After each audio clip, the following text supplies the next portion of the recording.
ನಮಸ್ಕಾರ ಸ್ನೇಹಿತರೆ, DVG rail fan ಚಾನೆಲ್ಗೆ ಮತ್ತೆ ಸ್ವಾಗತ. ಶಿವಮೊಗ್ಗ ಶೃಂಗೇರಿ ಮಂಗಳೂರು ನೂತನ ರೈಲು ಮಾರ್ಗ FLSಗೆ ಅನುಮೋದನೆ. ರೈಲ್ವೆ ಇಲಾಖೆಯು ಮಧ್ಯ ಕರ್ನಾಟಕ, ಮಲೆನಾಡು ಮತ್ತು ಕರಾವಳಿಯನ್ನು ಜೋಡಿಸುವ ಶಿವಮೊಗ್ಗ ಶೃಂಗೇರಿ ಮಂಗಳೂರು ನೂತನ ರೈಲು ಮಾರ್ಗದ ವಿಸ್ತೃತ ಯೋಜನಾ ವರದಿ DPR ತಯಾರಿಕೆಗೆ ಟೆಂಡರ್ ಕರೆಯಲು ಸಿದ್ಧತೆ ನಡೆಸಿದೆ. ಈ ಯೋಜನೆಗೆ ಈಗಾಗಲೇ ಪ್ರಾಥಮಿಕ ಅಧ್ಯಯನ ಪೂರ್ಣಗೊಂಡು ಅಂತಿಮ ಸ್ಥಳ ಸಮೀಕ್ಷೆಗೆ FLS ಅನುಮೋದನೆ ಸಿಕ್ಕಿದೆ.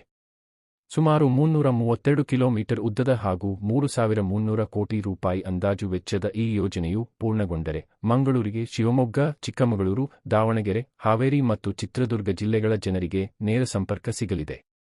ಮಧ್ಯ ಕರ್ನಾಟಕ, ಮಲೆನಾಡು ಮತ್ತು ಕರಾವಳಿ ನಡುವೆ ನೇರ ರೈಲು ಸಂಪರ್ಕ ಕಲ್ಪಿಸುವ ಬಹುನಿರೀಕ್ಷಿತ ಶಿವಮೊಗ್ಗ ಶೃಂಗೇರಿ ಮಂಗಳೂರು ನೂತನ ರೈಲು ಮಾರ್ಗದ ವಿಸ್ತೃತ ಯೋಜನಾ ವರದಿ DPR ತಯಾರಿಕೆಗೆ ಟೆಂಡರ್ ಕರೆಯಲು ರೈಲ್ವೆ ಇಲಾಖೆ ಸಿದ್ಧತೆ ನಡೆಸಿದೆ.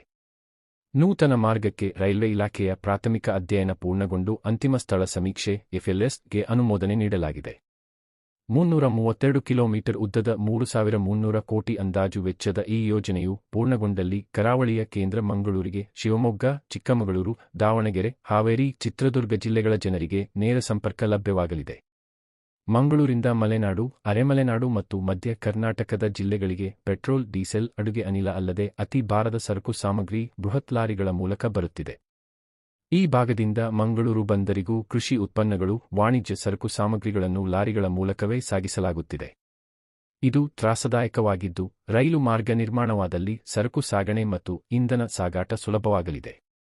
ಕೇವಲ ಸರಕು ಸಾಮಗ್ರಿ ಸಾಗಾಟ ಅಲ್ಲದೆ ಮಲೆನಾಡು, ಮಧ್ಯ ಕರ್ನಾಟಕದ ಪ್ರಯಾಣಿಕರು ಮತ್ತು ಪ್ರವಾಸಿಗರ ಕರಾವಳಿ ಓಡಾಟಕ್ಕೂ ಅನುಕೂಲವಾಗಲಿದೆ.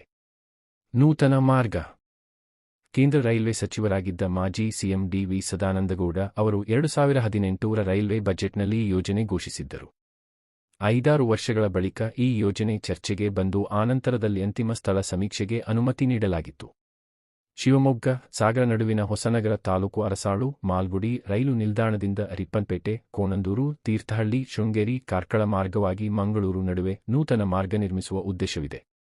ಆದರೆ ನೂತನ ಮಾರ್ಗವನ್ನು ಎಲ್ಲಿ ನಿರ್ಮಿಸಬೇಕೆಂಬ ಬಗ್ಗೆ ಶಿವಮೊಗ್ಗ ಮತ್ತು ಚಿಕ್ಕಮಗಳೂರು ಜಿಲ್ಲೆಯಲ್ಲಿ ಚರ್ಚೆಯಲ್ಲಿದೆ. ಸ್ವಾತಂತ್ರ್ಯ ಪೂರ್ವದಲ್ಲಿ ಭದ್ರಾವತಿಯ ವಿಶ್ವೇಶ್ವರಯ್ಯ ಕಬ್ಬಿಣ ಮತ್ತು ಉಕ್ಕು ಕಾರ್ಖಾನೆ VSLಗೆ ಕುದುರೆಮುಖದಿಂದ ಕಬ್ಬಿಣಾದಿರು ಸಾಗಿಸಲು ನರಸಿಂಹರಾಜಪುರ ಮಾರ್ಗವಾಗಿ ಭದ್ರಾವತಿಗೆ ನ್ಯಾರೋ ಗೇಜ್ ಟ್ರಾಂಬೆ ರೈಲು ಮಾರ್ಗವಿತ್ತು. ಭದ್ರಾ ಜಲಾಶಯದ ಹಿನ್ನೀರಲ್ಲಿ ರೈಲು ಮಾರ್ಗ ಮುಳುಗಡೆಯಾದ ಬಳಿಕ ಈ ಮಾರ್ಗವನ್ನು ಸಂಪೂರ್ಣವಾಗಿ ಮುಚ್ಚಲಾಯಿತು. ಇಷ್ಟಾಗಿಯೂ ರೈಲ್ವೆ ಇಲಾಖೆ ಆಸ್ತಿಗಳು ಈಗಲೂ ಇವೆ. ಭದ್ರಾವತಿ, ನರಸಿಂಹರಾಜಪುರ, ಕೊಪ್ಪವರೆಗೆ ಹಳೆ ಮಾರ್ಗದಲ್ಲೇ ರೈಲು ಮಾರ್ಗ ನಿರ್ಮಿಸಬೇಕೆಂಬ ಆಗ್ರಹಗಳು ಆ ಭಾಗದ ಸಾರ್ವಜನಿಕರಿಂದ ವ್ಯಕ್ತವಾಗಿದೆ. ಅನುಮತಿ ಸವಾಲು. ನೂತನ ಮಾರ್ಗದ ಅಂತಿಮ ಸ್ಥಳ ಸಮೀಕ್ಷೆಗೆ ರೈಲ್ವೆ ಇಲಾಖೆಯು ಅನುಮೋದನೆ ನೀಡಿರುವುದರಿಂದ ಯೋಜನೆಗೆ DPR ತಯಾರಿಸಲು ಶೀಘ್ರದಲ್ಲೇ ಟೆಂಡರ್ ಕರೆಯಲು ಇಲಾಖೆ ಸಿದ್ಧತೆ ನಡೆಸಿದೆ. DPR ಪೂರ್ಣವಾದ ಬಳಿಕ ನೂತನ ಮಾರ್ಗ ಎಲ್ಲಿ ಬರುತ್ತದೆ, ನಿಲ್ದಾಣಗಳು ಎಷ್ಟು, ಭೂ ಸ್ವಾಧೀನ ಮತ್ತಿತರ ಸಂಗತಿಗಳು ಗೊತ್ತಾಗಲಿವೆ. DPR ಅಂತಿಮವಾದರೂ ನೂತನ ಮಾರ್ಗ ಅನುಷ್ಠಾನಕ್ಕೆ ಕೇಂದ್ರ ಅರಣ್ಯ ಮತ್ತು ಪರಿಸರ ಸಚಿವಾಲಯದ ಅನುಮತಿ ಪಡೆಯುವುದು ದೊಡ್ಡ ಸವಾಲಾಗಬಹುದು. ಪಶ್ಚಿಮಘಟ್ಟದ ಪರಿಸರ ಸೂಕ್ಷ್ಮ ಪ್ರದೇಶದಲ್ಲಿ ರೈಲ್ವೆ ನಿರ್ಮಾಣಕ್ಕೆ ಅಪಾರವಾದ ಅರಣ್ಯ ಮತ್ತು ಪರಿಸರ ನಾಶವಾಗುತ್ತದೆ.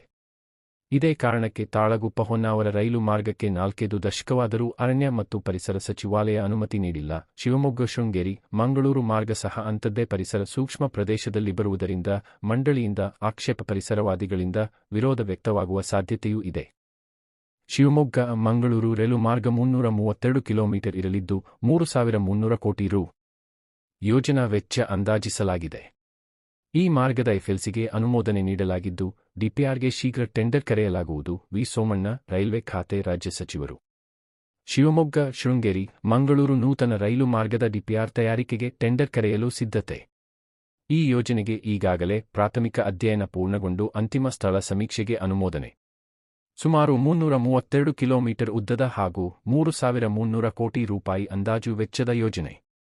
ಈ ವಿಡಿಯೋ ನಿಮಗೆ ಇಷ್ಟವಾದರೆ ಲೈಕ್ ಮಾಡಿ, ಶೇರ್ ಮಾಡಿ ಮತ್ತು ಡಿವಿಜಿ ರೈಲ್ ಫ್ಯಾನ್ಗೆ ಸಬ್ಸ್ಕ್ರೈಬ್ ಮಾಡಿ.